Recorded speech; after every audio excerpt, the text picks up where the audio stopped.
Hero ban, nothing too surprising. Spirit, they can go for the A ban into the Dazzle if they want.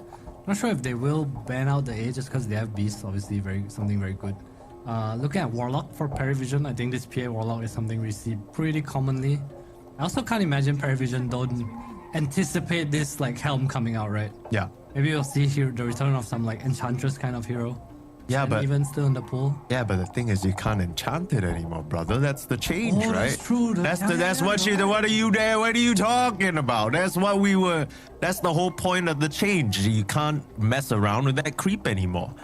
So I saw someone test it. You can still dig on it, but it doesn't instant kill. It does damage. That's it. So this Helm Dom creep is gonna be a menace to deal with, and I wonder whether you want to pick Warlock here. You might still do so just because it's actually Team Spirit that pick up the Warlock. I like this combination with the Beastmaster, but my concern with the Perivision supports now is you need to make sure that you're not a hero that just insta-dies the creeps. Crystal Maiden. True. A little good old Frostbite. It's good for... Talk about maybe something like the Dark Willow that can go into Shadow Realm just to hide away for a little bit. Not too bad. What else can Perivision go for? So they go for the Bounty Hunter. Something we don't really see from 9 class too much. Rue did play it yesterday for Team Spirit. He had some super cool kill. I don't know if you saw the Shrieking stack on the NC camp into killing Pure. Oh, I must have missed that one. So basically Pure is farming on like 500 health, and he lined himself up behind Pure, and he tracked him and he tossed the creep. So his trigger actually bounced to the creep and then bounced to the hero, doing double damage. Oh, because it goes through and through, right? Yeah. It was quite sick. Damn. Okay, well that's the CM. Nice little call out there, Adam. Deny. I mean, this Warlock kind of serves a bit like a deny pick as well, right? It just threatens the Beastmaster in lane as much as it might be a bit weaker in game. Look at Tiny right now. Are there any big changes? Most damage reduced very slightly. I feel like Tiny's still a pretty good pick for Spirit here. His walk Tiny lane is pretty nice. Morph already removed. Something they played against the PA too. There's not much damage on Perivision right now. I know it's weird to say because they have PA, but Tiny is naturally super tanky.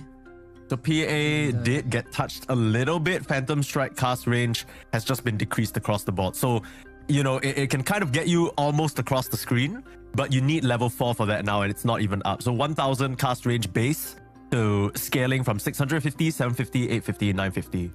So the PA's mobility hampered a little bit in the early laning stage. See whether that actually comes into play.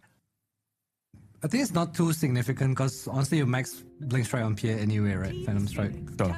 There's no really level in blur. Oh yes, I was hoping for this hero. Hoorwing, we back. I don't know if we're back yet. Okay, they've only won one game, right? Gaming picked it. It looked okay, but that was also like a bristleback thing. So I don't know whether you can really chalk that up to Hoodwing being back. No. Hoodwing's back. Bonus damage increase. Everything is buffed. He just does more damage. I mean, he needs it. He lost so much. That was tough. He's back. He's back, Mike. Okay. I love this hero. Ooh.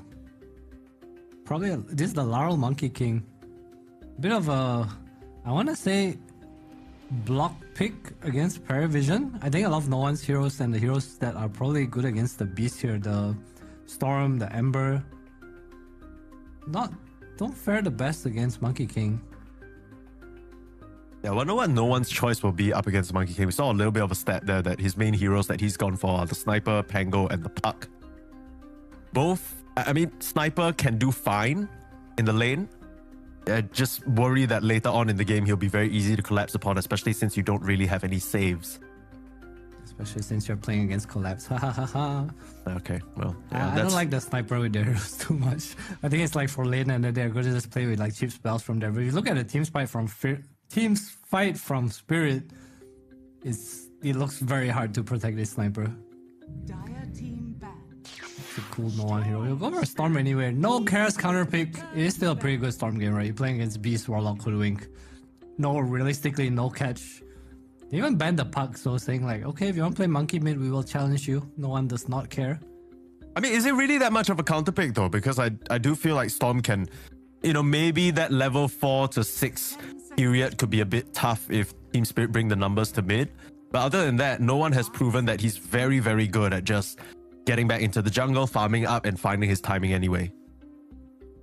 It's definitely a good lane. I think that's like the main point, right? Like it's a good lane most of the time for Monkey King. And then your support is able to come in and just kind of pressure with you. Well, so if you look in this game for Paravision, Storm's the one that kind of wants to move on the map, right? They don't have an offlaner. DM usually ends up playing some Enigma, some Lycan even. Just the enabler. No one's just the enabler of this team, I feel. So the funny thing about the Helm Dom is you could still realistically counter it with your own Helm Dom, right? So you see the Beastmaster creep running over. If you have your own Helm, you could just take possession of that.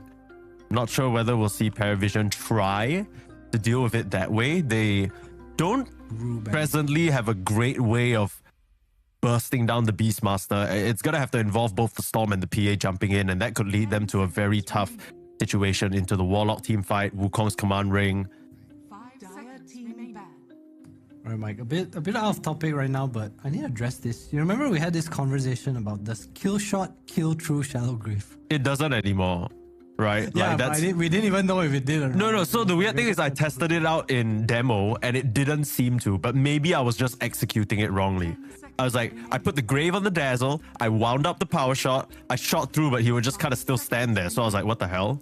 Literally a 5 HP, like how are you still alive? It was a bit weird. I thought it would execute as well, but now it's clear, right? Now it's clear. There's no mistake about it. I don't really know whether there's room in Spirit's draft for a Wind Ranger though.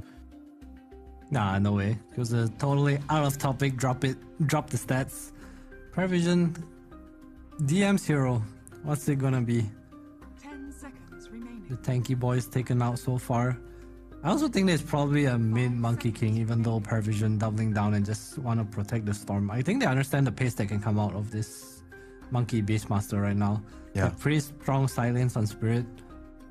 But I think this pick is pretty hard right now. Mm-hmm. What are you looking for? What kind of gap do you need to fill on Paravision? My immediate thought is they need some sort of frontline, right? Someone to give them vision, a bit of team fight, yeah.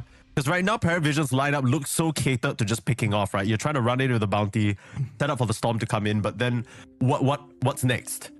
Who's going to... Shove. I wonder if they're thinking of the TB here, because TB looks pretty sick for Spirit as well. Alright, they go Bristol. How can we forget? The best hero in Dota right now. You really think so? I mean, I think it's one of those heroes that you need a lot to address. And if it's picked late in the draft, most of the time you will enable your team quite a bit. Yeah, It so is what? into Hoodwing though, so Spirit, they have a very well-covered draft, right? It's like, you can't pick Enigma, they have Roar and Golem. You can't really pick Illusions, because... I mean, Enigma's also bad. Beast Eggs. That's true, that is a good counter. Alright, Spirit, what's the pick here? Hit me with that Slark. It's gonna be pause one. Troll Warlord. Okay. Out of nowhere. Troll Warlord out of left field. I didn't really see anything in the patch that made me think, oh, it's a Troll Warlord patch. Break this down for me, Adam. What are we thinking? Do you know why? What? You didn't see anything, because there's really no changes. Yeah, there's no changes to Troll. Troll doesn't necessarily buy Deso. You know, the Orb of Corrosion being down, if anything, might actually hurt him a bit. Just because he would probably like to buy that item as well. I don't think Troll necessarily builds Deso. So I'm trying to figure out what exactly this hero provides that... I guess it's just lane pressure, right? The Warlock Troll is going to be pretty solid into the Bristleback and Bounty Hunter. Maybe they're hoping to bully out DM early on. Okay, I think the reason for a Troll pick is mainly the lane. Eggs is pretty nice this game. You get to remove CM spells, you get to remove track from yourself. Other than that, I think it just fits the pace that they want to play, right? They need this hero that kind of plays inside lane. So they're going to play towards Yatoro's winning lane, enable Lar to kind of come over and then let collapse farm. I think that's just the formula of the early game. I think that's how most of the teams are drafting right now. You need a lane to play towards, and Yatoro says, I want to play Troll this game. I will kill PA. If I catch Storm, I can kill Storm too. So I true. can kind of see a pick, really strong Aegis carrier, able to force as well. Like if you look at their lineup, they have a lot of team fight right now, and Paravision doesn't really have a way to de-push or to kind of straight up fight them. And Troll with Aegis mowing down your buildings, it's not something you can like really run away or split push from, right? Yeah, that's true. I mean, he can really ramp up that attack speed quickly. Now, about this troll as well, I guess it's also an amazing matchup into the PA, right? Not just because you can kill her, but now you suddenly need to buy MKB on the PA, which feels so awkward. Doesn't really look like there's anyone on Paravision that can threaten the troll, especially with the looming Monkey King, but perhaps in the tree line, a bushwhack waiting to come out. The counter initiation is pretty strong from Spirit. I don't know about you, but I'm liking what Spirit have on the table just a little bit more. Me too. I'm not a fan of this CM Bounty Hunter, although I do think Paravision can be enabled. Like this PA has a pretty good lane. We've seen the power of PA compared to his other carries, right? I think we've seen some level 5 PA, TP mid, you just get a kill. We might see something like that to help Noah in this game as well. Just the PA is the one who gets active to kind of enable his team before his team takes their turn to enable him back while he farms. We also have Break this game, which is pretty nice against the Monkey. PA obviously a lot of damage when he jumps in. Deso buff, maybe we'll see a bit of Deso coming back too. I'm not really sure if it's better than the SNY build. SNY just feels so OP most of the time, especially with the HP you get from it. Yeah. But yeah, I'm favoring Team Spirit a little more as well. I feel like they have everything's very well rounded. They have pace, they have Roche, they have building damage, they have everything. It's almost like they have tight TA, Mike. Oh, a bit of a callback there. If you know, you know. Don't know how many people watch True Sight at this point, but Team Spirit's former carry, or at least stand-in carry while Yatoro is taking a break, going to be facing up against his parent team. It feels like a Satanic was under the Team Spirit / Yellow Submarine wing for what feels like forever, and they finally sort of let the little bird go free, right, onto another stack where he could fully explore his potential. Let's see whether he's able to do just that. I mean, I really think Spirit can play at such a scary pace. Yeah, I'm kind of quivering for Paravision, I'm not going to lie. It's father versus son right now. Father? See? Father? Isn't Yatoro Yatoro's like left. in his early 20s? No. We use Dota years. Okay. We don't use real age. Okay, if we had to convert Dota years into real age years, how much do you think the conversion would be? How old are you in real years, Ed? About 85 right now. Oh my goodness. All right. A little grandpa situation. It is what it is, man. Yeah, we made it. We made it. You've seen all the patches go by. I mean, you're a veteran at this point. You've seen so many different Dota patches. What kind of outcome does this type of patch usually bring? Because it just kind of feels a little bit of tweaks here, a little bit of tweaks there. Doesn't really feel like there's anything major. What's your read on it?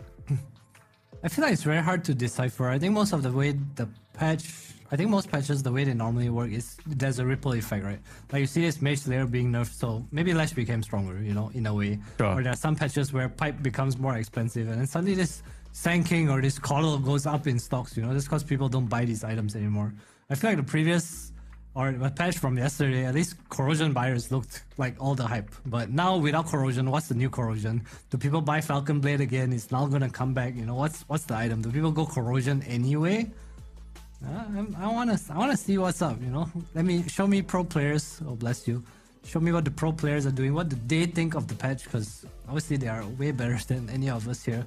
So hopefully we get some Dota soon. Yeah, we're in the game. We're in the game. People just fixing up their mouses, which is why you have to witness me sneeze here. For everybody complaining about how there's no sneezes on camera, there you have it. Okay, it's gonna happen one way or another. But Paravision versus Spirit, both teams that I think nobody really is expecting to start out here in the lower bracket, especially if the profile of these players, especially if how well they've been doing in the past season. But we will have it ready for you. Game number 1 of Paravision versus Spirit. We'll be hopping into it right now. Oh, I feel better already. Quick look at the facets. I guess Go Nuts is really the only one you can opt for now on the Hoodwink. They went for the bad influence. So no attack speed limit, and grants his allies attack speed as well. So that's really going to help out the Beastmaster as well as the Monkey King. And it just attack speed for the boys. Get the drums on your Warlock maybe. Yeah. So this like upheaval grants attack speed for talent or something, right? Does Warlock still have that? Yeah, he does. Right, so attack speed for days. Yeah, but I guess the question is, Spirit, it looks like their timing is a lot earlier. Do you still... I guess you still have to build Battle Fury on the Troll, right? Or do you think we'll see a bit more of a mix-up? Maybe something like a Mjolnir coming out early for Radahn? I assume Radan's gonna go Battle Fury, but I wouldn't hate the Mjolnir this game. Like, just having 2 Mjolnirs, him and Lau, looks pretty nice. I wonder how they'll itemize, because there's also a world where Monkey just buys something else, right? Like, again, we talked about the Deso. It's pretty good this game against Storm, against CM, against Bounty. It's really low armor heroes. Yeah. Again, their heroes, so much attack speed, so much physical damage. Hoodwink Beast, Troll. Oh, 9 class. Good die, 9 class. Must have spotted him out with some body blocking. Kind of made the read that he was there, and they'll give the first blood over to Radahn. Nicely done by the side of Team Spirit. Put themselves on the board. And I do want to bring everyone's attention. Oh no, the ward. It's intentional. Yeah, I know, but I don't know how much of an impact it's going to have, because it feels like Radahn cancelled out whatever effect that would have by getting the first blood. Now Miposhka's going to be in position to just kind of block as well. Doesn't manage to get that creep. Unfortunately, it's under the tower.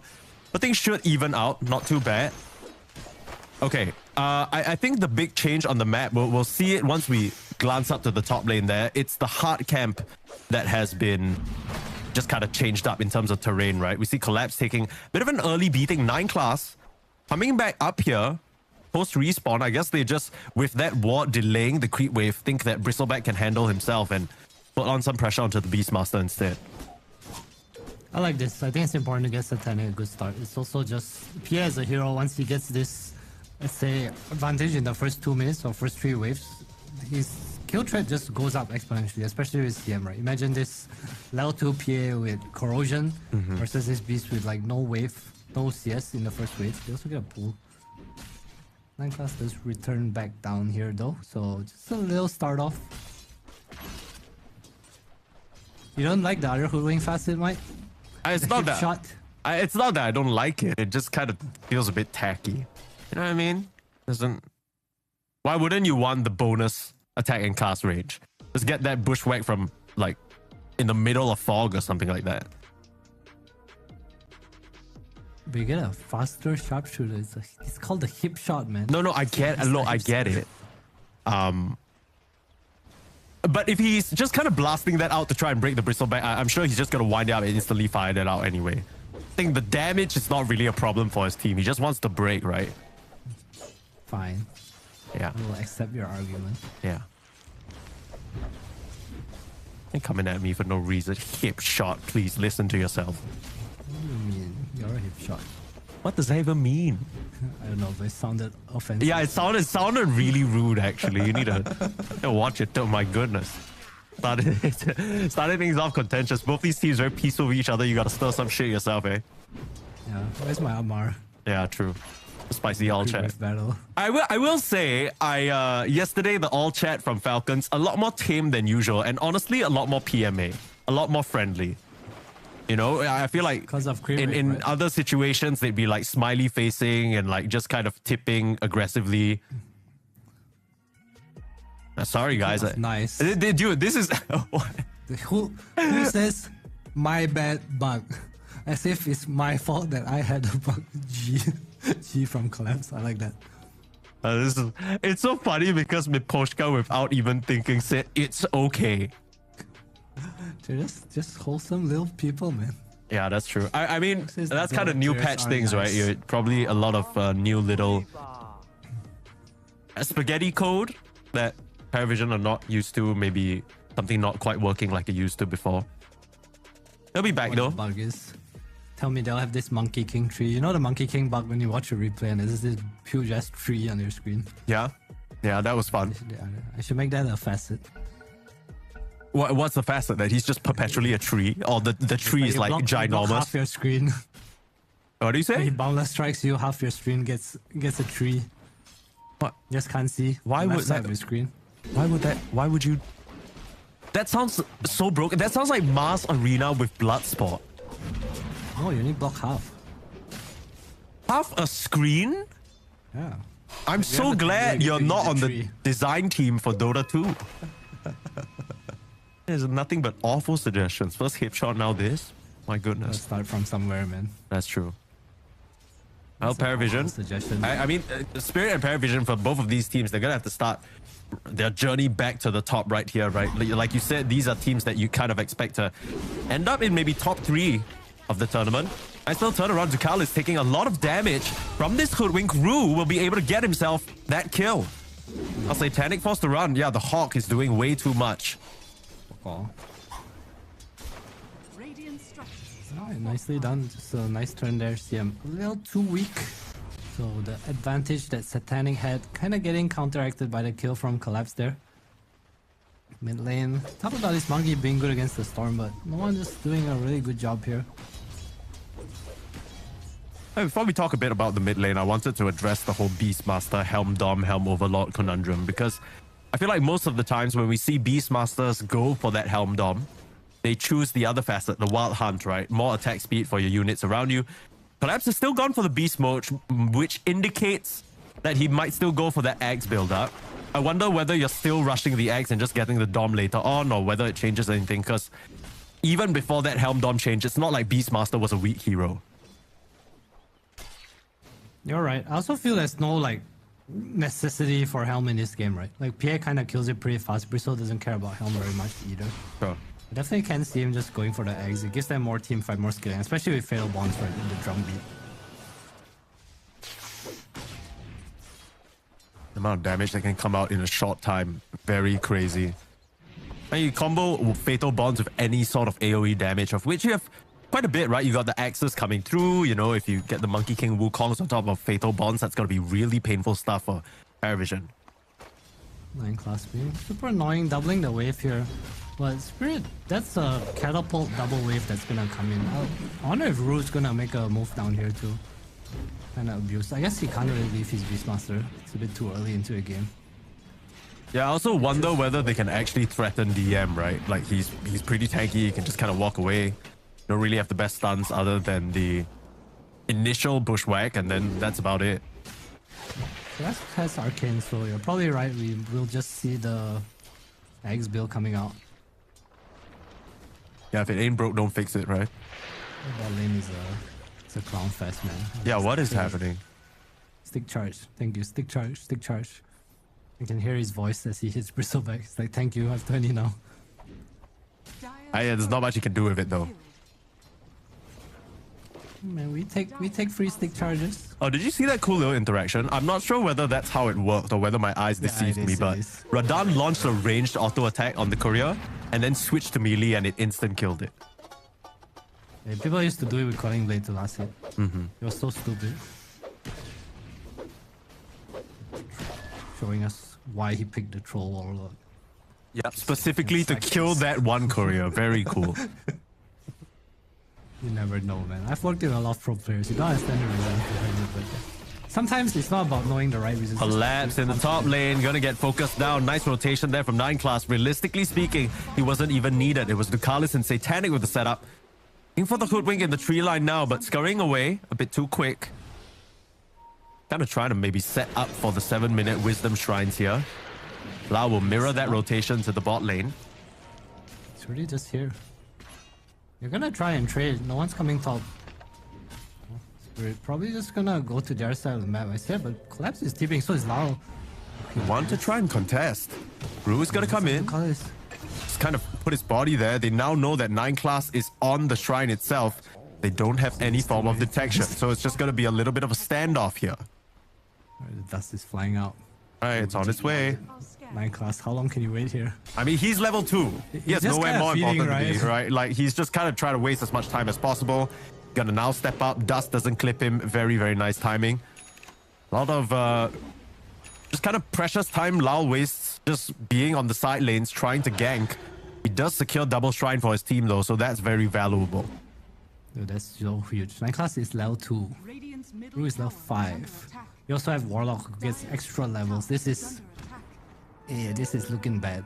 It's also because Lau made the movement to bot super early, right? So he got Jingle stacks off hitting the Bristleback too, so the TV top had extra value. No one wanted nothing to do with that. Setup in the mid lane shouldn't be something that Storm cannot just zip away from, though. Some pressure being put on as the 8-minute rune comes up. Gonna spawn in the top lane, and that's where Paravision have the priority. Lal just gonna jump in and snag it from right under Ducalis's nose. No one, he doesn't dare to commit because look at who's here, Collapse. On the prowl, beautiful fatal bonds. They'll just get the kill onto 9 class easily. No one again just has to zip away, and Lal still chasing under the tower. Might be a bit too far forward though, not respecting Ducalis and the damage. And Satanic's now joined the fray, slicing up Miposhka way too deep from the Monkey King, baiting in his team. They pay the big price for it. Yeah, I don't know about that dive. Was a bit overzealous, maybe mischief on cooldown, maybe a little bit of a misplay, but Satan comes in and cleans up Miposhka too, which is pretty nice. That's a level 5 Warlock. The only sad part for Paravision is probably 9 class not getting EXP from that. Goes down super early in the fight. Yeah. A small silver lining is the fact that Radan and Collapse were just farming it up on their respective side lanes, but some losses incurred by Spirit. Not part of the plan there. The nice haste rune grab, but giving that kill over back to no one is going to help him out a lot now. They will still rotate up here. Beat down Ducalis, look for Satanic. He is in big trouble. Raw available, but they can't close the distance. The Blink Strike, despite the nerf, still enough to get him away. They'll just have to settle for the tier 1. Son of Yotaro will make it out to live another day. This does open up the top tower though. Paravision, we talked about them not really having team fight, right? And DM is kind of in recovery mode right now, so any map for Team Spirit, especially to help Collapse, kind of take over this top ancient side is pretty significant. Taking the offlane tower with Beast, I've seen the replays. 33 just kind of lives in the area. Obviously the same for Collapse here. We've seen a lot of carries this patch. They like to farm in those outer banks area in the top part of the river or the bottom part of the river, and now taking that space away, Satanic's gonna be a little bit lacking in terms of the resources. No one again in a good spot for the rune. A regen is gonna help him with his next move if he chooses to try and rotate bot and find Radan. Spirit's just so strong right now because of the levels. Look at his CM and bounties, level 3. Who can even give up the lane? I guess PA can jungle, but even in jungle he's being hunted. Golem dropped. Raw dropped. Everything. Ripper's Lash slapped around, broken up and abused. Satanic gets killed and Radan makes it through the twin gate just in time. They're gonna try and chase him. Do they spot him? Nice chase down from no one. At the ward there on the twin gate, and Radan does not escape. So what looked like a great move from Spirit, they end up trading even. Lao will try and contest 9 cast in the mid lane, but again, this Monkey King way too deep by himself. We'll get the Jingle off, but Boundless already used, and Lao will drop again. No one kind of outdoing his counterpart here with some of the moves and opening up space for his team on the map. It's just no one show. Storm kind of cooking right now. The regen rune coming in clutch, letting him chase down Radan and even TP to the mid lane. Paravision gonna put some pressure of their own. Yeah, there's no raw. Yeah, no raw, no ultimates. What? How do they even walk up to this? Halberd on DM too, so we talked about the troll counter. Look at his business armor. It's like a brown boots counter. He looks so weird, man. He knows. It's really good, right? We talked about the physical damage on Spirit. Super high value item here.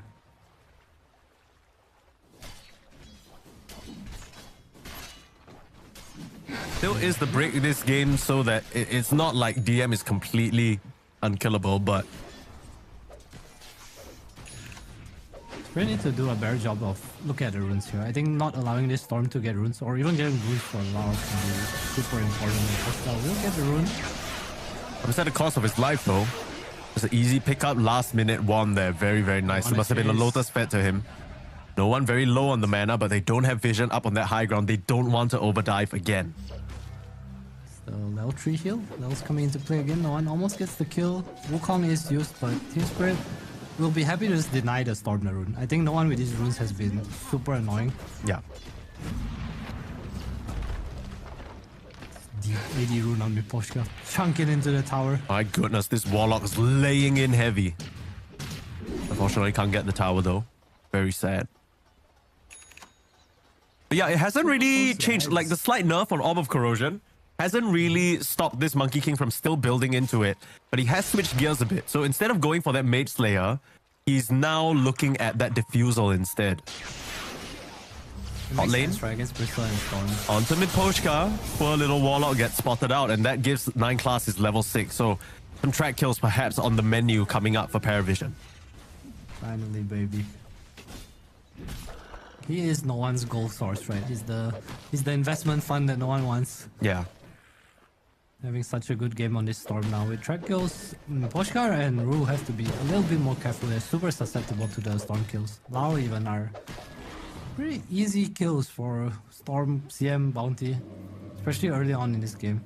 Yeah. Bounty Hunter's kind of the sugar daddy right now, right? Like, as long as you roll up with him, you play with him, he's gonna reward you with a ton of money. Tower is under attack. Of course, you're going to be rewarded with a lot of behind-the-scenes content and all the updates you need about Fissure Studios and their tournaments. You follow us on our socials. Follow Fissure socials by typing !F in chat. You'll get a link to all of it. So be sure to subscribe. Follow Fissure there. Another contest, 9 class. Looking for an avenue, you gotta get in here to contest in time, and Collapse will at least deny it. Pop the raw, 9 class, he's not getting out of this one. One more X. Not even needed. The drum beats will knock him down, but ends up being a bit of a trade-out because DM gets some free time in the mid lane to just punch that tower down. One again with the rune. No track here though. See what we find. We'll try and contest DM. The break just causes him to melt. Easy setup there. DM wandering a bit too far away from where Storm Spirit was positioned. Nearby, it's just no one in Ducalis down here, and they have to try and back all the way out Ducalis. But run into range, yeah, this is a very slow CM. Commander fight. And they're not even going to make it there if they lose this CM. Out of the contest. Dropping low now, though. Maybe a bit too far forward. Again on this monkey. He needs to watch himself. Pochka had that golem to drop, but he's tracked up so low on the monkey. Gonna turn around the Bowlers with the setup. It's zipping forward to try and kill him. Pochka looking for an avenue to drop the rock, but can't find it onto no one. As the Storm again. Big playmaker for the side of Paravision. Can he play his way out of this one? Starting to get hunted down. Root not even needed, but he has that TP. Needs a bit of mana. Bushwhack gonna find him, and Radan all over him. Still trying to zip, still trying to play no one on a sliver of HP, a hope and a dream, but with the axes coming through, he's gonna get cut down. Radan finds that dominating kill streak, and Spirit take big wins in the bot side of the map. No space for them, but this is Team Spirit's timing. Maybe not so much, but Collapse with the X complete. Miposhka, so much discipline to not drop the golem there. He understood Lara was dead, and he was looking at the Storm the whole time. I see him get this for free right now. The pace ramps up. We talked about Spirit being fast, and you see how strong they are right now before the items come out on this Bristle, on this PA. Just the outright team fight and spells they have. Enters Boomerang too for Ru. Super nice. Little bit of a spell damage amp with the Beastmaster, with the Fatal Bonds.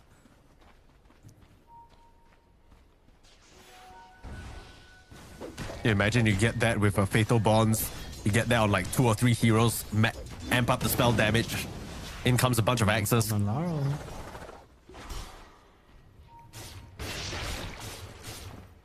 Kinda worried for his Monkey King though. I know they have a lot of strong team fight, but he kinda needs BKB to cast spells. Speaking of cast spells.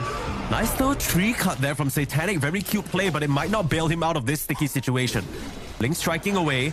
Teammates are trying to stream over, but it's way too late for that. Ru and Collapse get it done. They had more than enough damage, but now Paravision looking to punish. Throw a couple of spells out. All they find is some balls for now. Miposhka is in fact around Collapse, maybe baiting a little bit. There is the golem. Drop the fatal, drop the rock. It's a lot of damage onto no one. He's dropping so low in the trees again. If they can find this Storm, that will be worth it. They trade out, and it's Radan who gets the kill again. Oh, no one was the big playmaker for them in this early stage of the game, but now he's starting to drop. He's trying to find these opportunities, but it's just coming at a cost. And Spirit, like you said, they're a bit too strong right now. Look at Ducalis. He's just gonna get shot down. Ru with another beautiful sharpshooter. These kills, the gold is starting to flow into the pockets of Team Spirit. Getting advantages across the map and playing at a pace that Paravision, they just can't keep up. Team Spirit, right place, right time. It's so hard for no one. You see his kills, they take some time, and once the golem drops any chain stun, he just kind of goes down. Has to exhaust so much of his mana, just kind of keep up. It's Bristle, so not really having the impact we thought he would. He's doing okay in net worth, but DM without the Stingray facet going for Snot Rocket, which honestly is probably the more common facet, right? Yeah, Not really able to have a huge impact running into their heroes. Track out on the Monkey King is so annoying because he just can't get that freedom in the tree line.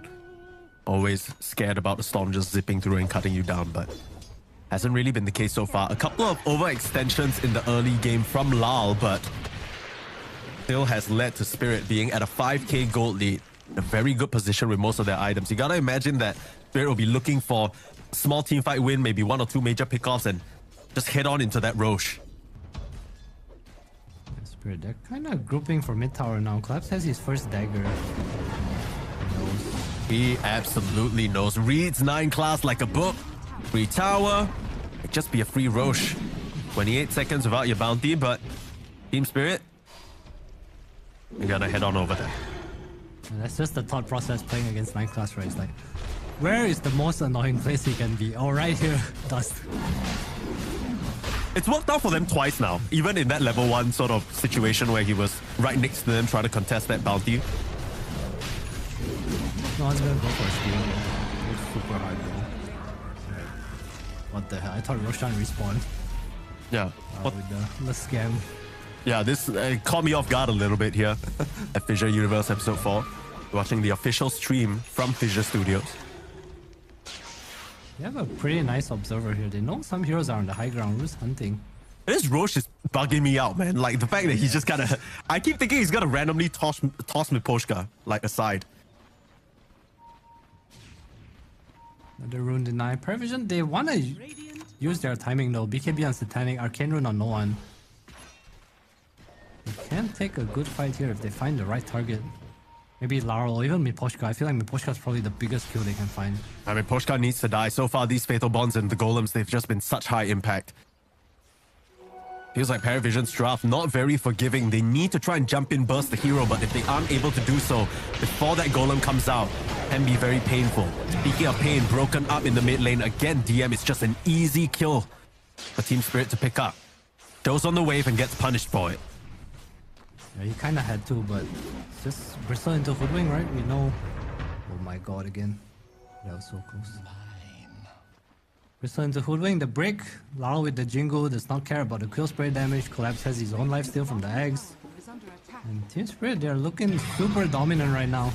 Just need to be careful of positioning, maybe not give away a fight where Satanic cleans up. And I think the game is looking pretty much in their favor right now. Yeah, this game just feels so free. As long as you're not getting caught out on Rue on Miposhka to start the fight, the setup is easy. Again, Paravision, with that last pick Bristleback, it has seemed like such a strong hero in this current patch, but you pick it confidently into the, you know, the break of the Hoodwing. Is that like just lack of respect there? I mean, maybe it's a matchup that I'm sure DM, he's played tons of games of Bristleback. He's played against breaks before. But it's really proving to bite him in the butt here. I think it's just the formula they play with, right? DM's usually the wave push, Satanic's the kind of 1v5 carry, no one's the enabler, but I felt like they like the team fight, you know? I feel like Spirit has too much team fight with their first 4 picks.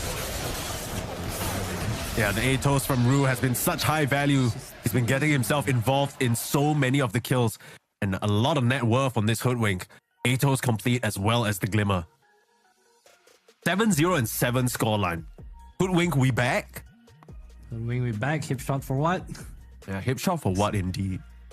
I don't think it would have made a difference though. I feel like Scurry has not had that much impact yet, but... What do you mean? He scurried and he got that long range Atos, man. Fair. But if Atos is cast from further away, it's easier to dodge. I guess so. Not if you're boundless struck. Take that. If you're boundless struck, you don't need to be Atos anyway. Yeah, you do. How did they kill no one right there? Alright. I will lose 0-2 right now. Yeah, 0-2. You're not best doing of too hot 15. today. A best of 15? Okay, I guess we have 2 games. Got 2 series. We'll get to 15. We'll get to 15.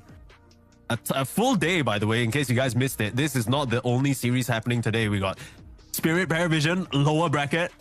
Andra Liquid, lower bracket. What is happening? It just kind of feels like this tournament has been a bit of a tailspin. Like, I don't even really understand the power levels fluctuating in real time.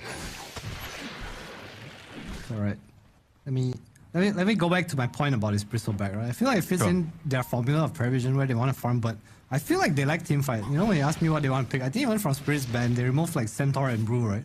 Like, hey, what can this guy actually play that is gonna enable them? And right now, they have 3 cores that don't really help each other. They have Bounty that gives vision, and CM's not really a kill combo with any of these heroes. Maybe in the earlier stages of the game, but at this point, not so much. 4 staff away, still caught by the bushwhack. Radan wants to pop the BKB on the front lines. Team Spirit just kind of feels like they're baiting a fight here. They're not scared of DM at all. Radan will just chop him into little pieces and looking at Ducalis now. But Radan, maybe he's a bit too deep. A bit too far away for the rest of the Team Spirit to help him, but now no one's jumping in. He has to be so careful of a raw. There's the setup and there's the kill. Lao with a boundless strike on the back line of Paravision and a huge wrong form and Fatal Bonds. Can you still try and fight in this situation? Collab's gonna run in, start banging on the drums, and that lingering damage is gonna get 9 class. There's the DM buyback as well. Paravision tried to stand their ground. It costs them Radan on Team Spirit. But they're still the ones with the advantage. It's the Beastmaster with the Aegis. Radan going a bit too deep, feeling strong with the BKB, a little hungry, but gets punished. I think that was a pretty nice fight for Paravision, honestly. They use Golem. Again, this fail bonds is a problem. Until Satanic gets this Manta, maybe? I don't know why he's going for SMR Manta. And this Lotus on DM. This failed Warlock is always going to be a problem because there's no like insta-kill, right? Their kill right now, the only way they kill Warlock is that if Satanic goes in, crits, and no one jumps on him, that's like their stun. There's no way to actually stop this Warlock from casting spells. Oh, Rue knows exactly where Satanic is. Nice little dodge away with the blur, but still can't get out of that point-blank Atos Boundless. Blink Strike away, dead. Lao gets the kill. Spirit, despite losing cores a little bit here and there, it still hasn't really changed the game state of it being drastically in their favor. 11k gold lead now at the 24-minute mark. You want to kill a carry, you know where to find him. It feels like the only place carries die nowadays. It's either there or they're in mid lane because they can't be there. Yeah. You kill them once there, they're just like, okay, I'll adjust, I'll go farm mid, and then you set up on the mid wave. It's also the typical SOP, right? You die once there, then there's the Radiant has Observer Ward here ping. Double Glimmer coming out for Spirit. So they understand these fights are just about kiting. Look at Rue, he's owning, but his items are Glimmer, Ghost Scepter. He understands that any fight dragging out is just super favorable for Team Spirit right now. You see Bounty Hunter making a move to the Lotus too. Boshka? Buy 9 class. Yeah, 9 class. You know, he's a ton of signature heroes throughout this tournament, throughout the past few months. Bounty doesn't really strike me as one of them. And I mean, even though I'm sure he's very good on the hero, it feels like Team Spirit know exactly where to find him. They have not been tricked by his moves at any point in this game. It just feels like there's no one to really help him, right? And when I say no one, it's literally no one. It's just the Storm that can really kill anyone with how the game's been going. Had a pretty nice early game, but it felt like after it was 1 or 2 deaths, the game just kind of felt really hard. Paravision not as far ahead as they would like to be with this Bounty CM Bristle. It's one of those things where you probably, I mean, it looks like, okay, you need the Storm Spirit to play, but you can't even really blame him with how fast Team Spirit were playing. He had to kind of throw his body in the mix to get 1 or 2 of these kills, and by the time he did so, suffered as a result. Still making good headway towards the BKB for himself, though. That could be a timing for Paravision. Radan just chilling away from his team. Team Spirit in farm mode right now. Probably gonna wait for the next Aegis. I think Troll feels like he does need the Aegis to play the game. Also very happy with the game state. Pick up another free Tormentor right now. I wonder what's Paravision's comeback point in this game. I feel like it's really just Satanic go kill, you know? Get to that point. Maybe no one with his BKB. The Atos has been a pain in his ass so far. Rule obviously having a really great game this early Atos. Just this boundless Wukong and lockdown combo, right? It's been no one's bane so far. No one to able to really help him. No force stuff, nothing. And again, 9 class. It just feels like everywhere he goes, there's a sentry or a dust waiting for him, and he's not had the time of day. 0, 8, and 6, a very uncharacteristic scoreline from an otherwise extremely talented player. You were saying, Adam, that he feels like the next gen, like the leading next generation of Phosphors coming out in this current season of pro players, and it's rare to see him have such a difficult game. I think they're all having a difficult game. He really only can scout, right? Yeah. Running into these sentries. That's why I say, like, I used to play this Bounty Riki like almost every game, right? And I feel like every time I played against the more veteran players, it always felt harder because they understood how to control the map a bit more. Like, I'm sure players like 9 class and all, they understand this as well as a concept, but we went through this patch like in, I'll say 2014, 2015, where Bounty was just a first pick hero and everyone kind of learned how to play in areas with Op Sentry, you know? Yeah. We see Miposhka's experience setting it up, right? Just the wards from them, the War Sentry, twice getting 9 class. I mean, one thing about Spirit, even during the TI wins, everybody was talking it up to Miposhka and how amazing his vision control was. Clearly not a skill that has been lost in recent times. Been very sharp about making sure they have control of key areas on the map. Leaving Paravision with not much room to work with. But still, the theme this tournament, in a funny way, has been, regardless of the net worth, somehow losing teams still find an angle. And I'm not saying that net worth doesn't matter. All I'm saying is that the game isn't so easy to just stomp and smoke your opponents anymore. We'll look for DM here. Roche has respawned. DM in trouble. Nice 4-star away. He's broken up. Gets the Lotus to dispel that. Crystal Clone holding the side of Team Spirit at bay as the rest of Paravision are able to escape. That's the Wukong's command used. Could be an opening for Paravision to try and find a fight. I wonder what they're gonna do here. There's still a Golem and Fatal Bonds for the pit. Again, no burst for this Warlock. It's super scary to commit. Maybe just leave Satanic in the pit alone. Some boost from DM. And definitely follow it. And this is good info for Paravision as well. They have a bunch of tracks out on the Spirit Hero, so no potential for a surprise setup. Spirit really just gonna give this one up? It's so slow. It is very slow, but the Goo starting to stack up. Lal is still tracked. They see the Monkey King coming. They have 20 more seconds until Roche starts moving. They're gonna try. No one jumping forward, but Collapse beats him to the punch. Up there, but the Beastmaster just goes down. They fully collapse. Satanic focuses down the Beastmaster and Rune now with his defensive items, gets back up to the high ground. Bushwhacks away, but surely he's gonna drop next. Cracked up. This could be the fight that the side of Paravision were waiting for. They've been patient long enough. And the Fatal Bonds rock only gonna clip one. Damage starting to pour out though, but Lal just goes down. Satanic, he's a bit too strong. Radan, he has to do it all, but he's starting to rip them into shreds. The Fatal Bonds damage, it's doing way too much.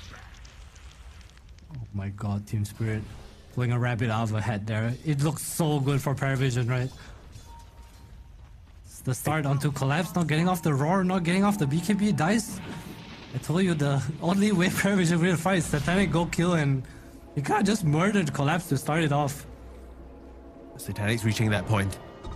Very high levels on the PA. Level 21. Almost finishing up the Satanic. That would have allowed him to commit a bit deeper, but for now, Radan still a force to be reckoned with. Especially once all your ultimates and spells are used. Oh, he's in a very annoying spot. Just out of vision. 9 class. Trust him to know all these little nooks and crannies. Radan forced to retreat. The rest of Spirit coming back in though. Now it's complicated for Paravision. They still have the Raw, still have the Wukongs available. How's he? Okay. What is this spot? No fucking way. Wait, do they legit not see him? I don't know, the patch needs to be patched again. He sees Roche too. Oh my goodness. Ducalis trying to get the steal, but Radan pops the BKB like you said. All the sneaky moves aside, it's not gonna matter. They beat him to a pulp. They see him now. That would have been so illegal. Almost gets the Aegis, but Radan a bit too fast on the fingers. The years of experience. I mean, you kind of also maybe expect a Storm Zip come in Hail Mary play to try and contest, right? Not like you see any of Paravision, so definitely something in the back of your mind. But Spirit 73% win probability now. They've done a good job getting themselves ahead in this game. Now it's about whether they can close it. Team Paravision, if they can connect on the right hero specifically, get Collapse, get Rue out of the picture, the control is rather lacking from the side of Team Spirit. Allows Paravision to dance around the fight a lot easier. Yeah, but Lao is close to his nullifier, and that's gonna stop the 4-star counterplays, which is kind of the only counterplay they have against this Wukong right now, right? It's the only one we saw earlier. Radan has the MKB complete too, so Satanic can't really blink in. I'm sure Radan, as soon as he sees PA, he's gonna turn. Go Scepter onto DM too. Not gonna be the most useful. Lao already able to remove it. Charisma onto no one. This team fight still, it's just, I feel like it's all Miposhka, man. Every fight, even that 2v4 fight, just Fatal Bonds, Golem. It's so cheating when you play as one hero and like whole win conditions. Like I need to press 2 buttons. He didn't even press the second button that well, right? Like he literally got a Golem on 1 Bristleback. Bristleback, yeah. Like literally, it's only connected on DM. But he still managed to get the Fatal Bonds onto 4 thanks to that daytime vision and the high ground advantage.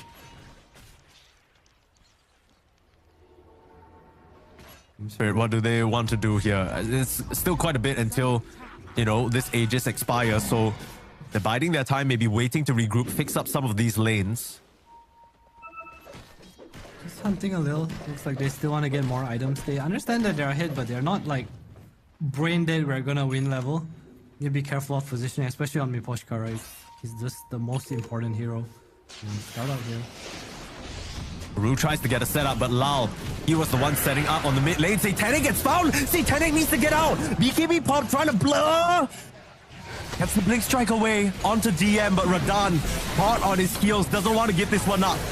Another Blink Strike, meanwhile, no one on the back line. They get 9 class. They tried to set up on the Hoodwink, but they pay the price for it. And the stun! The stun on the last bit of BKB! Oh, that did not work out the way that Paravision wanted. I can tell you that for free. You can BKB. You can tell Mike. the panic kind of setting in a little bit there for Paravision. They're desperately trying to find whatever they can on the map. They spot a glimpse of the Hoodwing, try to set up, but suddenly they see the Monkey King all over their PA, and they have no choice but to try and commit to distract the side of Team Spirit. Comes at such a cost though. 35 seconds without your Storm Spirit. No one. He's been the big playmaker for Paravision so far. Now Radan on your high ground.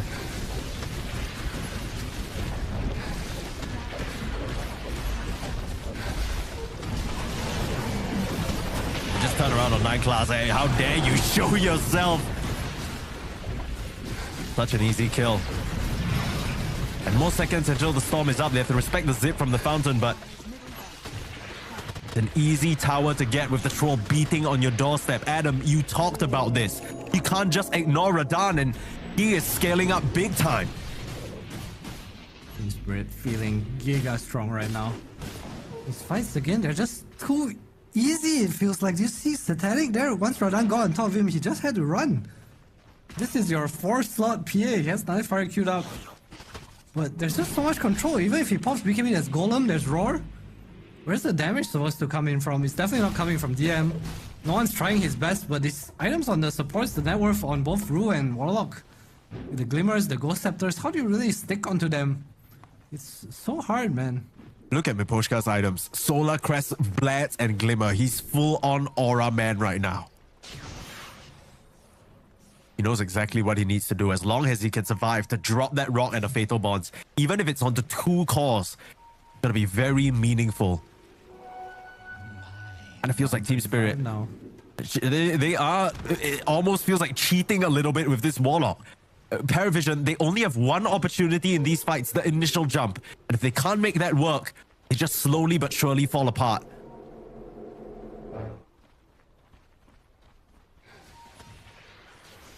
Team Spirit trying to sweep. Don't really want to hit high ground, looking for a pick off. They have good wards in the mid lane. You see no one. And now TPs to the outpost as well. You know where Paravision is. Process of elimination there. Both carries pretty nearby each other, but they have no idea. Seems like Paravision have some semblance of an inkling. No one forced to pop the BKB and just zip out. That's a defensive BKB pop. Do you see his talent on Radan? He has the Whirling Axis Pierce's magic immunity, so even more man fight power against Satanic. Oh, There's yikes. no way this PA fights you. It's Yeah. actually just no way. That's so annoying. I feel like we so commonly see the left one. I didn't even know what the right one was till I took a look. Yeah, that's true. It's always the Battletron Strong Dispel just because it's such a reset button in the fight. Nothing to reset this time. I mean, what do you care about, right? Just a little bit of goo, just a little track or whatnot. Who cares? They're literally the raid boss right now. Literally is going for a Silver Edge next. They'll break of his own. Really nice against the PA and the Bristleback. Also gonna give them like more map kill. Vision, they're smoking out though. They know this is a losing game. The longer they wait, the harder it gets. Oh, if they can find Miposhka Rule, that'll be huge. Wrapping around, they have to go onto Radan first, but take a look at the counter initiation. It's just waiting to happen. It looks like a disaster. Boundless strike, and they only find 9 class. Haven't really used much else yet. Paravision, they can buy back on this bounty hunter. I thought for sure Miposhka would just come in and drop a rock on all 4 of their heads, but the Warlock a little bit too slow this time round. Doesn't really matter. They don't lose anything on Spirit. They're just saving spells. Miposhka knows, Collapse knows. He tried to Raw Storm, didn't get it. He's like, okay, I won't press this button. Same with Miposhka. Do I really need to use Golem if Satanic or no one isn't committing onto someone? The answer is no. Yeah. Very, very straightforward state of affairs here. Like you mentioned, Spirit, this game feels easy for them. It's almost like just checking things off a checkbox. If you don't see Satanic come in, no point dropping the rock, no point dropping the roll. Wait until no one commits, and then you start pressing your spells. Everything else doesn't matter. This bounty hunter's just nothing but a very weak meat shield at this point. And now you look at the draft of Paravision. In isolation, if you just look at the heroes, you can kind of understand what they were trying to go for, right? They wanted to play around no one. Like you said, the main enabler of the team. DM, that last pick, Bristleback, obviously was meant to be a front line to give information for the Storm, for the PA, but I don't think they anticipated just how much they would lose out in this early game. DM barely had any game to start with. Radan basically got free farm. Thing can be said for Collapse, and they just ran a truck over the map. Yeah, Radan goes for a Butterfly. Doesn't feel the need for the Silver Edge. More unkillable. There's like no way anyone gets any true strike. Poking at each other a little. Satanic. Set up in the mid lane, drop the rock, drop the nullifier, BKB pop, Satanic. We'll try and turn around, commit onto Ru with his own nullifier. Getting him very low and the hoodwink goes down. Wukong's command dropped onto him, but he's able to blur strike away. Okay, not too bad. Wukong's wasted. They haven't gotten anything. Not too bad of a situation for Paravision. Roll comes out though. Who have they found? The PA, but Satanic boundless. Now he's being controlled. Now he doesn't have a BKB, and he's actually gonna turn around, try and commit. Use the back line, freezing field to cover his tracks. They're still managing to push the side of Spirit back. This is looking rough now. No one starting to jump around. Max mana punishing the side of Team Spirit, and Radan, he has to do it all. Oh my, the need of it. All these fatal bonds, but Radan, he's way too strong. Lao's gonna come back in and just beat them up. You might have taken down the supporting cast of Spirit, but you can't shrug off the troll just yet. They're trying to slow them down. Who's slowing them down, but they need to be careful. Buyback on Satanic. Now Spirit, they need to try and run. Lao's gonna get control. They'll focus him down first. Ignore the troll. Just kite him around. Keep him slow to a crawl. Dan, can he do it? He has the talent for it. He's gonna try. Satanic is controlled, but Satanic has the help. Satanic has his friends around him. DM might not. Red boss, baby. They are pulling him left, right, and center. Radan, he's trying his damn best, but it's not enough. Satanic finishes the job with a crit. And somehow Paravision hold. Is under attack. It's level 25 for them now too, and Mike Roshan spawned during all that. Only consolation is that Ru managed to get the AD rune, so at least makes it a little bit of a slower attempt, but what a hold there. I mean, what went wrong for Spirit? They had like everything. We were talking about how easy this game was supposed to be. How did Paravision get the better of them? I think it was just them not being able to stick onto Satanic. Collapse was in the bot lane when all that broke out. They committed Wukong's, and honestly, the snot rockets from DM just kind of kept everyone in place. I almost want to see Radan go for an Aghanims right now. get the blessing. Maybe expecting to get it from Roche, so he's not buying it, but I feel like there's just so much kiting going on. He needs to be able to stick onto targets. The type of game that makes you feel like you want something like a Boots of Bearing or Disperser just to shrug off all those annoying goose stacks, because that felt like the difference maker in that fight. That's going to be the difference maker in terms of making this Roche drop in a matter of seconds. Paravision now. Closing out the goal lead, finding an opportunity, like we said, seems to be the theme this tournament. Doesn't really matter how far ahead you are. The losing team can somehow, someway, always find a way to come back. And I think that's just a byproduct of great Dota. And players that are just so good at the goddamn game. It's been the story so far. The lack of Abyssal Blade too for Team Spirit, right? Just this Wukong's coming out. PA blinks out. Okay, not enough damage to kill him. Satanic doing a really nice job of kiting around. No one as well. Very mobile, very fast heroes, right? DM just constantly with the goose spam. The track on top giving the bonus move speed. Team Spirit. A little bit of jitters maybe. I don't want to say that. I feel like this game is still so much in their control, but Satanic is getting closer to Rapira territory. Oh, he goes for MKB actually. I don't mind that. It's a bit of a safer option. Gives them more room for error. Nice. Or maybe with this Aegis, you would have wanted to sort of balls to the wall, just try and end the game here. Paravision. They are in fact baiting DM, pull him in. That's the counter initiation. It's a lot of damage onto that poor Bristle. He's important in the fight. The Golem doesn't come out. Wukong's already drops, but Satanic is the one in trouble. First life down, Radan still looking for an opening. BKB was already used, collapse. He's dropping low. There's the Golem there. It's the Fatal Bonds. Two heroes drop easily.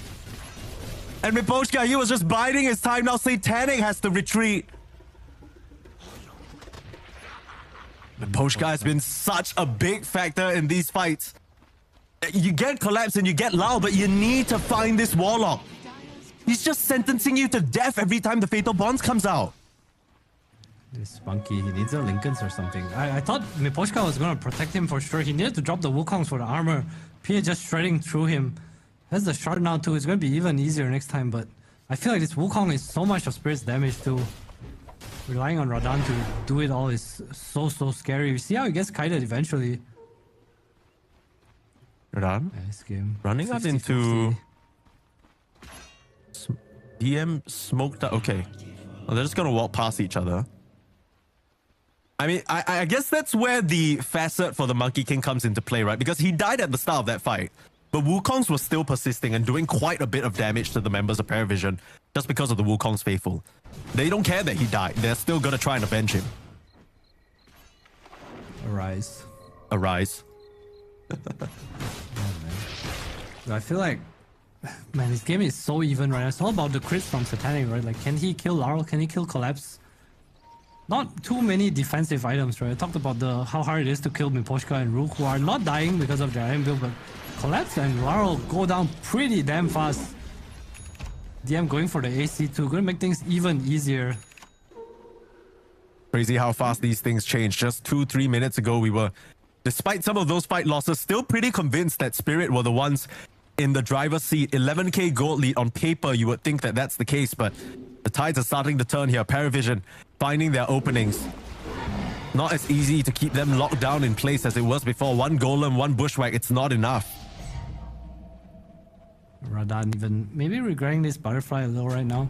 Obviously still a really strong item against the Storm, but MKB on PA, you would have loved to end the game before that. Bit of a redundant item right now. No one Lincoln's complete. Bit more of a survivability. A lot more items coming out. DM not going for AC anymore. BKB kill up.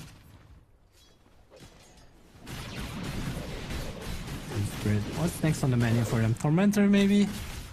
I can imagine both teams just gonna wait for Roche, try to drag it out. Sure, Team Spirit feels like if they lose just one more fight, Mike, the game might just be out of their hands. Which is so weird to say, right? With the past 30 minutes of how this game's been going. Absolutely.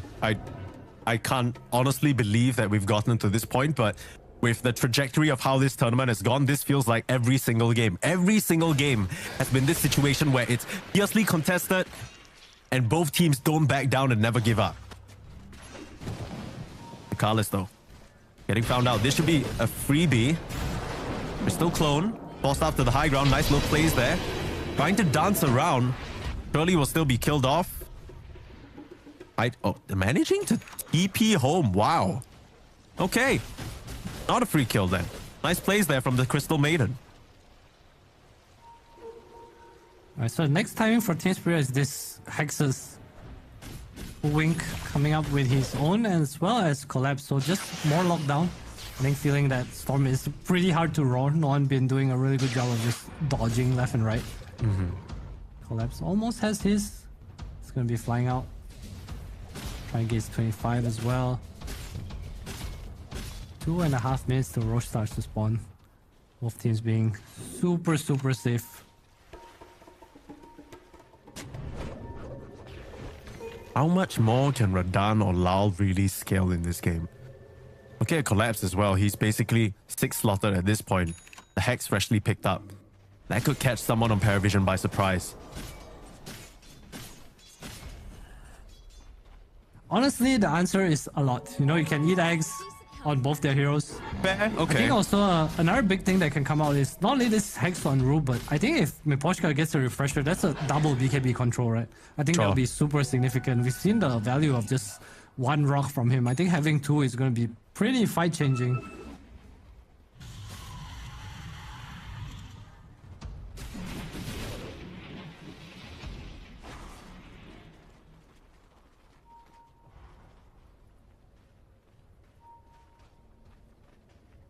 Things quietening down now as both teams tense up here. Just a recap if you're just joining us. Team Spirit spent the better part of the first 35 minutes in complete control. They were running through Paravision, but Paravision managing to find a couple of nice openings, baiting the Team Spirit into the high ground and kiting out Radan. That's always been the problem with Troll Warlord, and they're starting to face it firsthand now. Having trouble connecting on these heroes. 9 class steps out to try and get the wisdom. 4 staff. No one comes back in. Has to watch himself. Wukong's actually committed. The bounty hunter still being chased down, but finally finished off by Rue. But a commitment being made though by Team Spirit.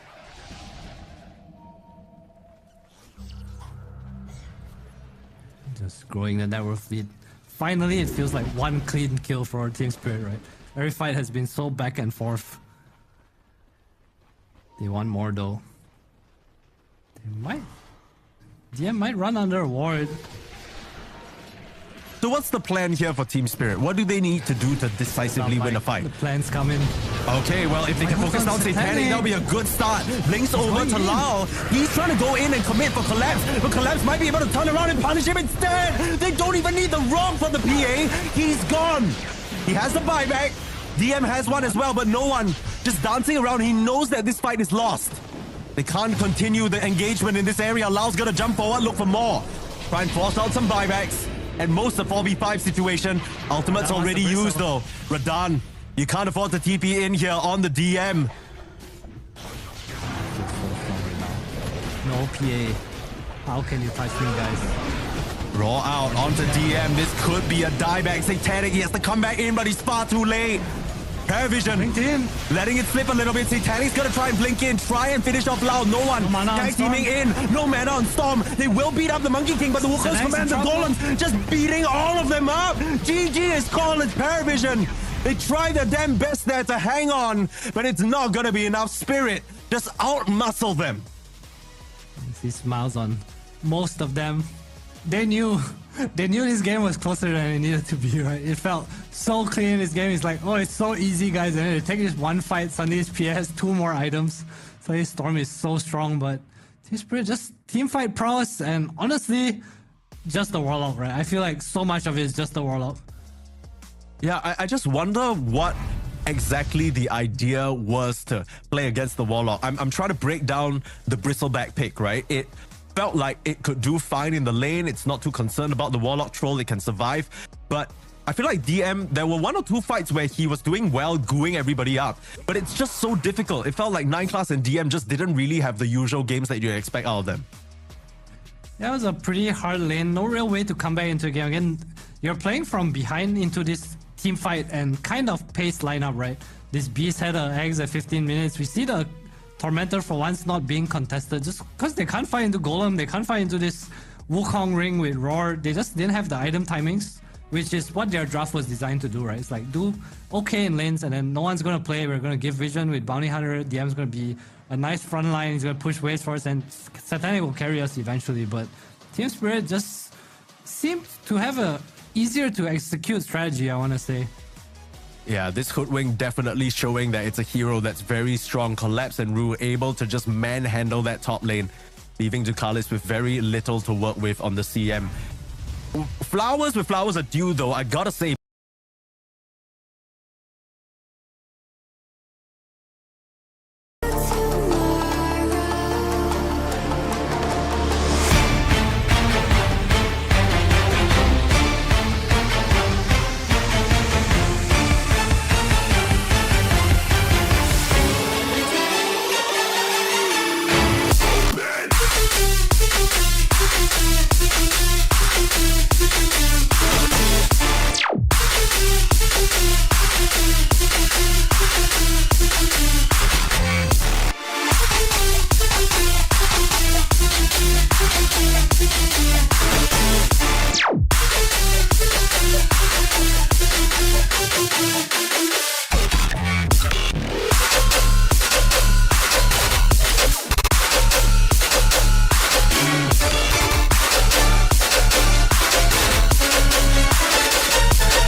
Stranded in the open,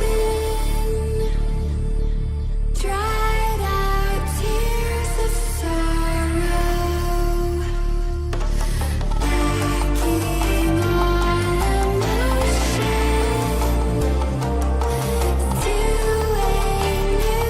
to a new tomorrow.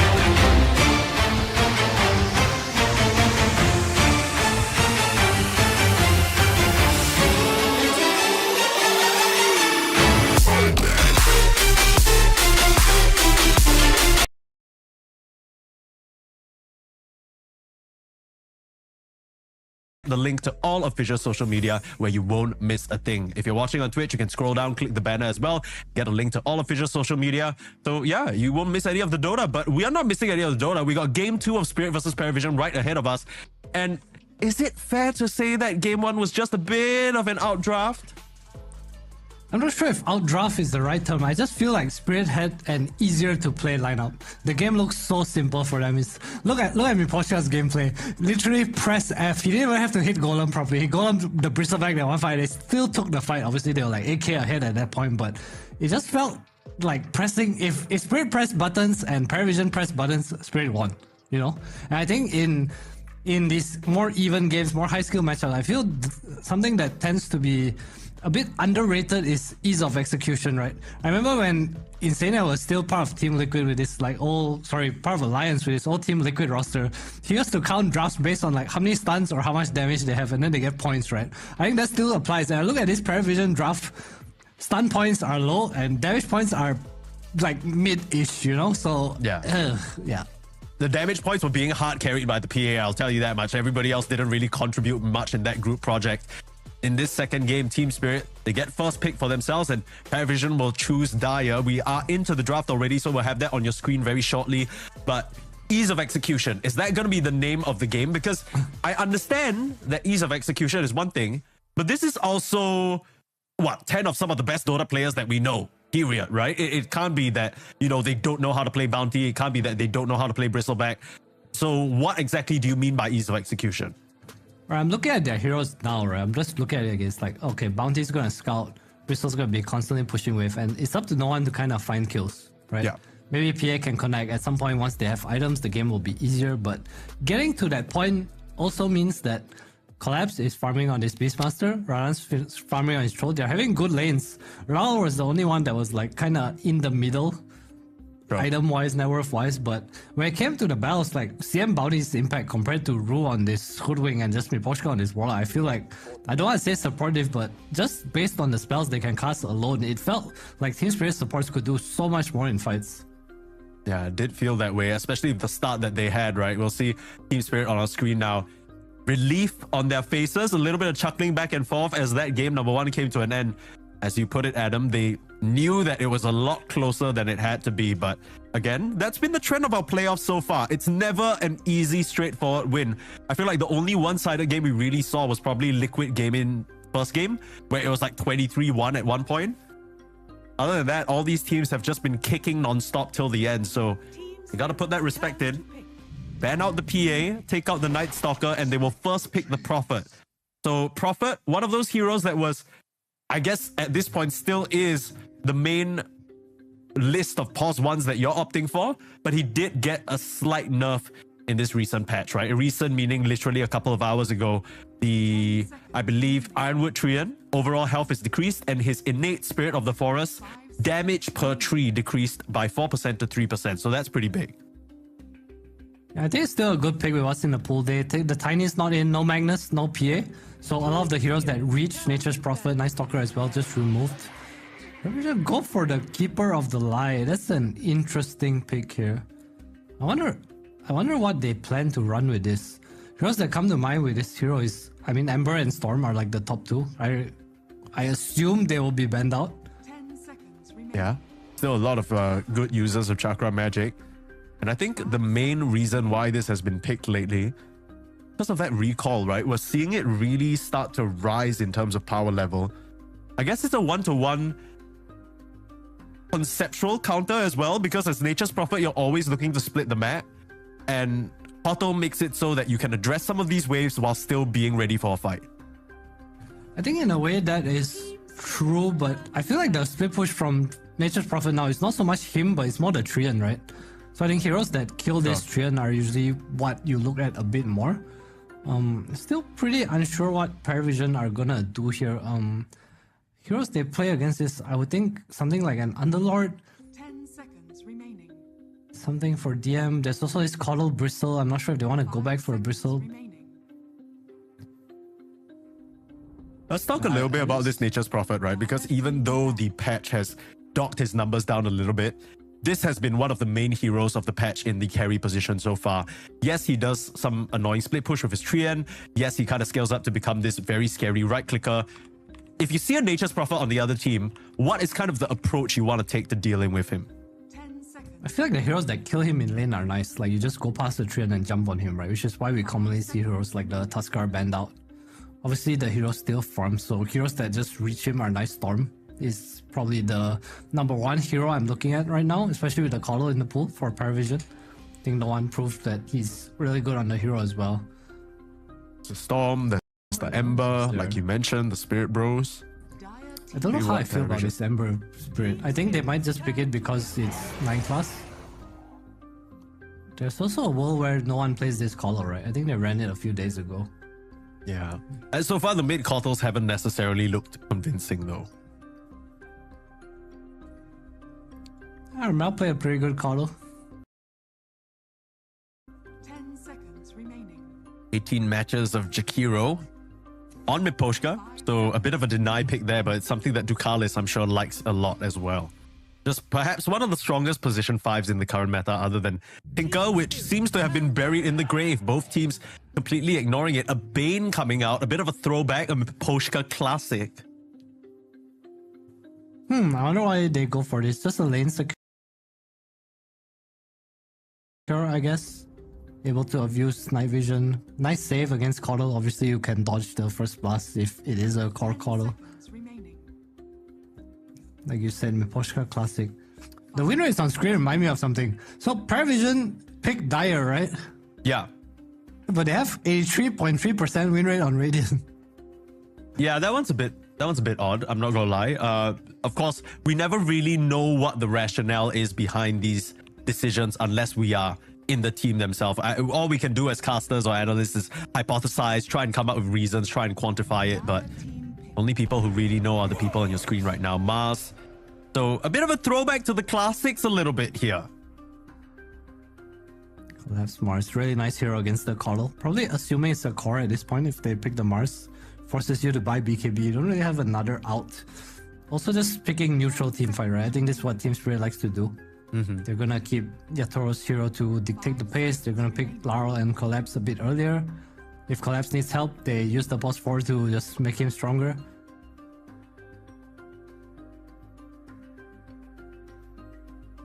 There's a chance that this is a position for Nature's Prophet as well. Just for the Spirit combo, I feel like it's likely not. I feel like just pos 1 NP is too strong. I think the big reasons are that even though Corrosion got nerfed,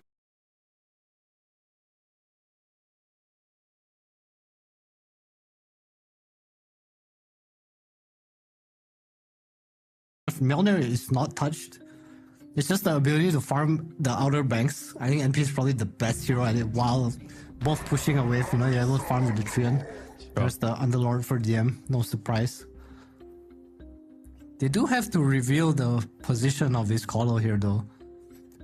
This is Knowing a ton of magic Paravision, damage though, right? Like this is like your Pit, your Ice Path, Macro, Firestorm, Blast. Someone's gonna die if they're locked up in place. You need some Force Staffs or Glimmers or something to get them out of there. Yeah, you said, but 1/4 staff kind of like deals with everything, right? So Paravision, they go for a Monkey King. I was expecting to see like a Ember Flex on this pick, but I guess it's just too hard to pick. I think they also just had an issue dealing with the 17 pick Monkey King earlier, right? Nothing to really pick into it, I want to say. 10 seconds. Laurel. What's good here? Dazzle's still in the pool. Yeah, they could still go for that. I wonder whether this Monkey King has the option of being played in the carry position as well, because you can still kind of leave that Koto Flex to the mid open with that. I think Satanic does play the hero. Not sure how good it is into Mars, but a lot of team fight. Oh, this is a pretty damn good pick. Gives you Roche, you have the spell against Coddle and Jakiro. Obviously, Underlord is a pretty free lane for you, and you kill Monkey King in Wukong. I think that's like one of the best parts about Ursa. Sure. You're just able to man fight him. So Spirit getting the, what I like to call the fuck you pick on the 18. Remaining. But is there a concern that he gets kited around a little bit? We saw some of it in effect against the Troll Warlord. Now you got the Pit, the Ice Path, the attack speed slows, the blinding light even from the Kotal. Surely that does something into the Ursa. Maybe early on, yes, but once this Ursa hits BKB or even just is enraged up, I think it's very hard to get away from him. Obviously, Coddle, one of the faster heroes, you have the monkey that can boundless strike away, but then that's you running away. Also, let's not forget there's Arena. Like, look at these heroes, they don't get out of Arena. They're very built to stand their ground and fight, and that's what Ursa wants. 5 He's the king of the Colosseum. Little fuzzy wuzzy.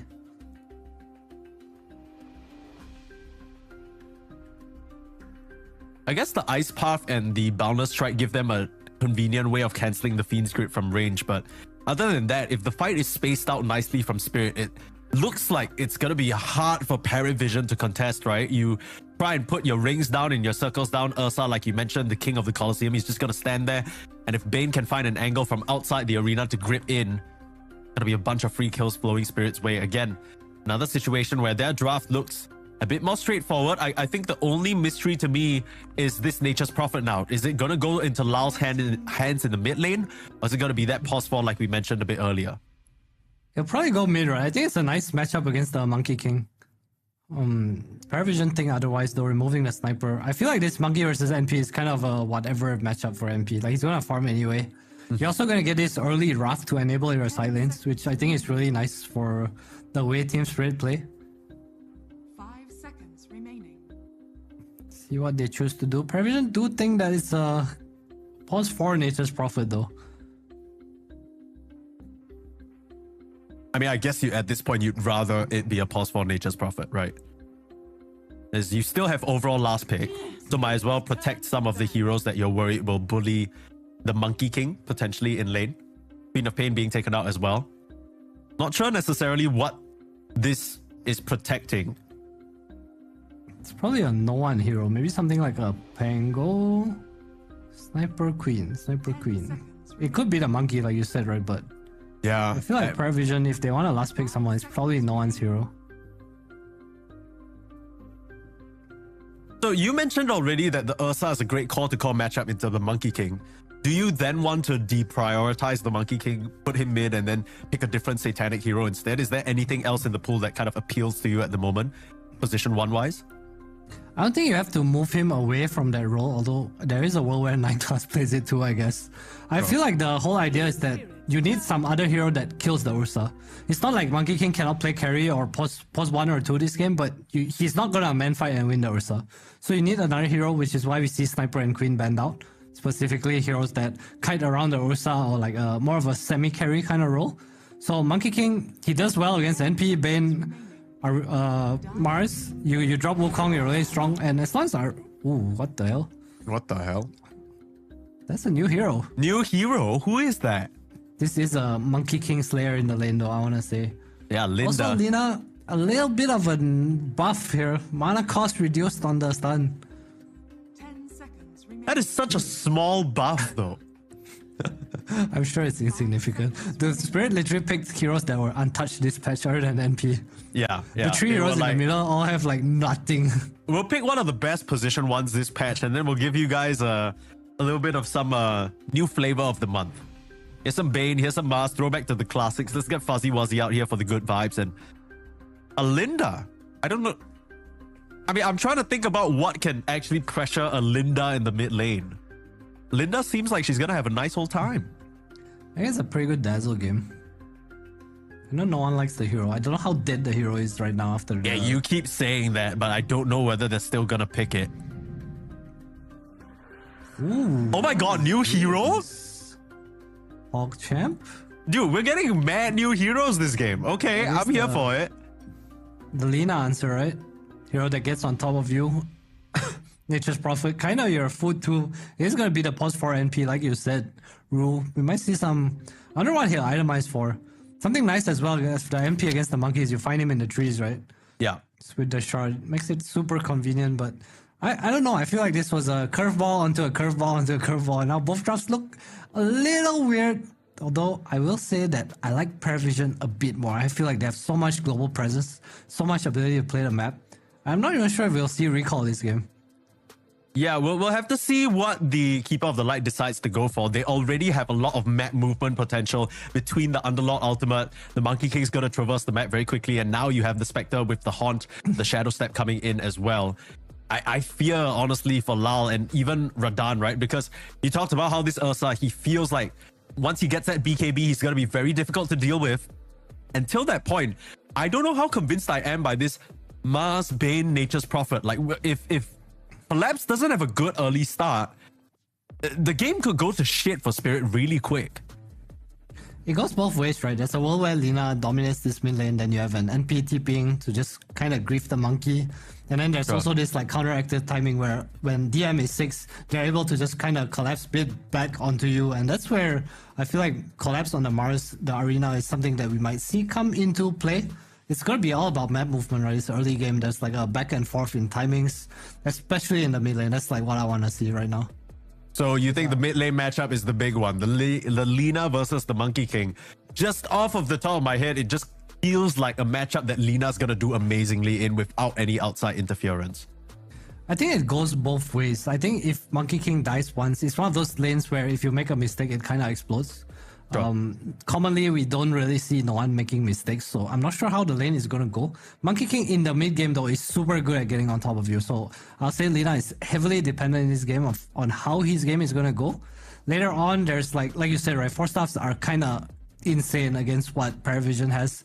The Ice Path, the Underlord Pit, the Coddle Solar Bind, if he goes for that. Just any kiting is nice, and there's also Roche. I think the first rush is definitely Team Spirits, right? Unless Paravision just are able to scout it out or even get a lead. But yeah, again, I just prefer Paravision's heroes a little more here. The last pick since yesterday has felt more and more convincing to me.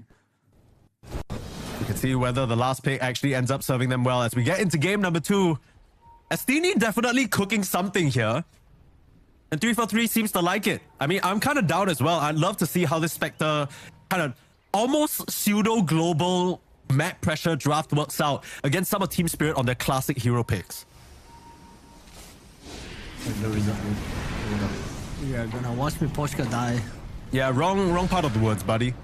Gotta buy some time with Brain Sat, but easy first blood given to no one. And you talked about how this man on the mid lane doesn't make mistakes. Well, now he's gonna get himself a nice little advantage to start things out as well. Yeah, I also talked about this Lina pressuring the monkey, right? Look at the awards coming out from Paravision. They understand that no one needs to be protected. He is the guy in this game. If he has a decent laning phase, he's going to be so enabled by the double global presence from his course. The battle begins. Some poking here. Rugo get chased away. A lot of poking here. Too much poking maybe. Yeah. Poking to perhaps slightly inappropriate degree here. Ru is an inch away from just being killed off. Very, very nice attempt there from Paravision. Nice Look at body the tree on block top still. lane. He's blocking the Kree wave in, or is he? Yeah, he was. It looked like he didn't block anything though. I guess he was running for his life, to be fair to him. Yeah, he was a little bit preoccupied, being poked, as we mentioned. Did he poke? Collapse. Not an easy lane. Jakiro obviously one of the bullies. Yeah, I said that, but he's the bully right now. I mean, Prophet with this Ironwood Treant is still very difficult for the Jakiro to deal with. You can slow the attack speed, but it's way too bloody tanky for you to ever bring down. So, position for Nature's Prophet, you're always going to be able to block the small camp, preventing the pulls and allowing for the Mars to have his lane in a pretty decent position. Speaking of the Mars, I want to mention that he went for the victory feast this game. I guess with the amount of shared vision and AoE that you have, the denial of vision in the arena isn't as important. I think he also understands he needs to scale in this game. It's like you said, right? There's like so much in the ball. There's Dagger, there's Monkey King that can come in there. They're just gonna throw their spells into the arena anyway.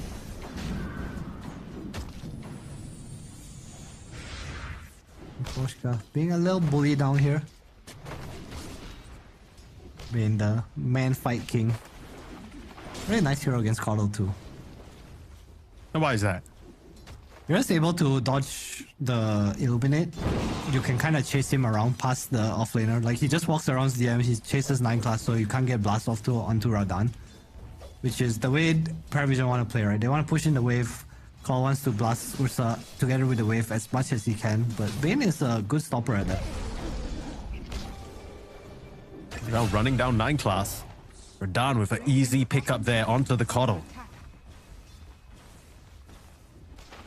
DM's gonna try to pull the wave. Poshka has a pull cam though.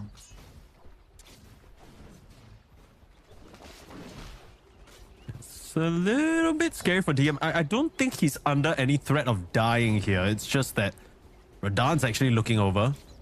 They don't want to use the Nightmare because they'll just enable DM to easily TP out. So shenanigans, as we've come to expect in any lane that the matchup seems a bit rough for you. You're just going to try and drag creeps until you never have to see your opponents anymore. 9 class has Windlace. 9 class has a Fired horse. him up. How did he get up there? Was that the sleepwalk? Yeah, it was. Wow. Only you can climb hills while you sleepwalk.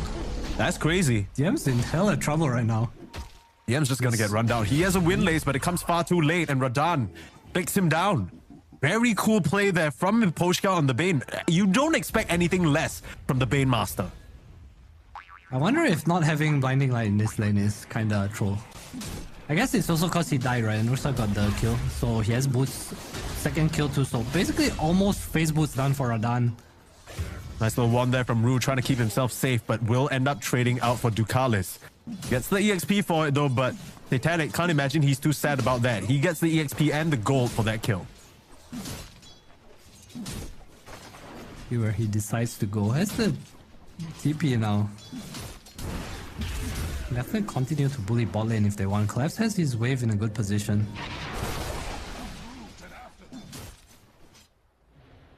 Top of the CS in the early stages though, Lina.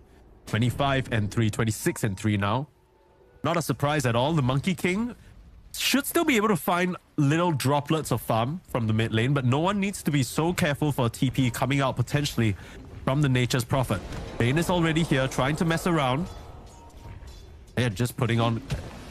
I mean, realistically speaking, no one knows that with his position, he can't really die, but they are just so aggressively posturing and fronting on him. Look at this Bane. He is all up in his face right now. Talked about him being the Bane. He's the Bane of Paravision's existence right now. Winning the bot lane, moving on to me. He's like, Radan doesn't even need me right now.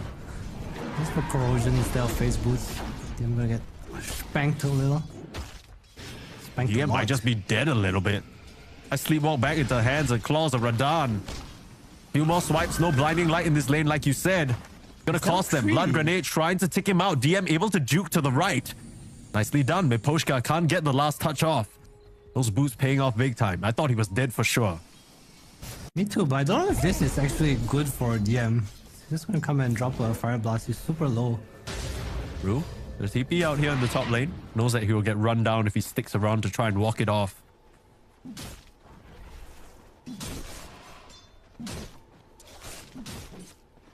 Lots and lots of early skirmishing happening in this game. but it kind of seems like the game has yet to explode in the way that you said, right? It seems like both these drafts have that explosive potential to come out into maybe the 10-15 minute timing, take 1 or 2 good team fights, and then snatch the lead away from their opponents here. Is there anything we're necessarily waiting for, or is it just too early? There's no ultimates yet. I feel like the first move is definitely going to be mid lane, right? It's where they collapse onto Laurel with the double ultimates, or whether no one gets taken down first. Laurel's trying to apply so much pressure. No one gets to clear a catapult, but he will get a rune, and we see a bit of rotations coming here. No one. Oh, instant Laguna has to turn around and Boundless. The TP not there from Rue. He's off to the left side. And Ducalis and 9 class collapsing on the Lina. He's in some trouble, being clicked down. The last auto attacks. Ducalis will find the last hit. That's a really big kill for both supports on Paravision to get in a nice dose of EXP. Meanwhile, Collapse, a solo kill in the top lane on Satanic. Now they're beating into this tower. Does not care. Oh, Miposhka, my goodness. He has not a single shred of mana. And now he might care just a little bit. As that Nightmare stops the Boundless from coming, but cancelled off by 9 class. Miposhka, he will finally get beaten down here, but look at that tower and its HP basically left at 200, 300 health. The death on Laurel was really weird. I feel like he had Dragon Slave up for like at least 5 seconds, and he just didn't want to turn and throw it onto Ducalis there. Maybe feeling like he could survive if he didn't greet the spell, but I think ultimately that's what ended up killing him. Collapse somehow gets a solo kill on Satanic while that's happening too without the arena. Yeah, no idea how that happens. That's just, again, the heroes on the players on their specialty picks. Need to find another. Arena is now available, and Ducalis and Satanic are trembling under their towers. Oshka's here, Rue's here. They're looking to continue the pressure onto this Spectre. That mid move didn't really go the way Spirit had planned, but if they can find one more kill, their former carry be in a really nice spot. Net worth wise, it's already looking nice. And Miposhka, look at him, he's just sneaking way past the tower to get a nice ward. I'm not sure if they have damage here with the arena. It's pretty tanky, he has the raindrop power treads. Seems like a little bit of a bait situation. Collapse. Pulling in Satanic, they see Ducalis here, but with that ward, they also know that there's no one else in the area. DM's not level 6 yet, so he can't just kind of come over. They will go to farm this huge stack created by 9 class though, so a nice injection of gold for the Underlord. Yeah, he really needs the levels. 6 now, so we see the Rift coming out. This is gonna be super helpful if there's a fight in the other lane than bottom, obviously. And a fight will be coming soon. Radan's getting to the top side. Oshka's in a very sneaky position. There's the setup. Ice Path is there. Collapse dropping low though. Still will get the spear off. There's the victory feast. Healing everybody up almost to full. That's value and a half. With that ward, they spot out Ducalis trying to hide away to the left side of the lane. But Radan hot on his heels. Twin-headed dragon gonna get felled a little bit if they can find him. The pings come through. He's doing a great job juking and buying some time. And no one else on Paravision will return to help him out. And Rage at least forced out. Radan has to pop the ultimate to tank the tower. The Team Spirit, they get what they came for. They kill Satanic and get this tier 1. Radan is insanely farmed on this Ursa right now. 4.7k net worth. Does not get the tower hit, unfortunately. Mid lane though, loud with the setup. We talked about the ease of which this Lina could go down. No one jumps through the trees, reaches in. Know that there was a spirit presence heavily in the top lane, and they immediately punish. Nice move there from Paravision. The 9 class super high level thanks to the stacks. It's the Solar Bind off, and we see a Power Spectre against Lina. Just another +1. Trying to make the most of this spirit form. Look towards top lane as well. No one's there to follow. Collapse with a nice spear. But Rouge surely going to go down there way too... Oh, 9 class, does he body block it? Is that what happened? Now Collapse might be in trouble as well. To keep the chase going on, Collapse might have just had to run for the hills here. 2 kills going over the way of Paravision. Yeah, I'm not sure why Collapse went back in there. I think a bit of a misclick. Maybe getting baited by the ward a little too. He couldn't click because 9 class was on top of the ward. Yeah, he was standing over it, right? Like body blocking quite literally. Heard a haunt come out. Rather a shadow step. Okay, there we go. Oh, very easy pickings. They steal away this big stack. See the global presence of Paravision coming into play. Talked about enabling no one, but it's really 9 class who's walking around getting kills right now, right? Everyone can connect to him. He is strong. Level 7, 10 minutes in. A lot of magic damage. Yeah, he put the solar bind on any of these heroes. They don't actually have a good way of escaping. Now he's looking for more. Charging blatantly ahead with the spirit form. Their cooldowns are so low, they can just continue to run over spirit like this.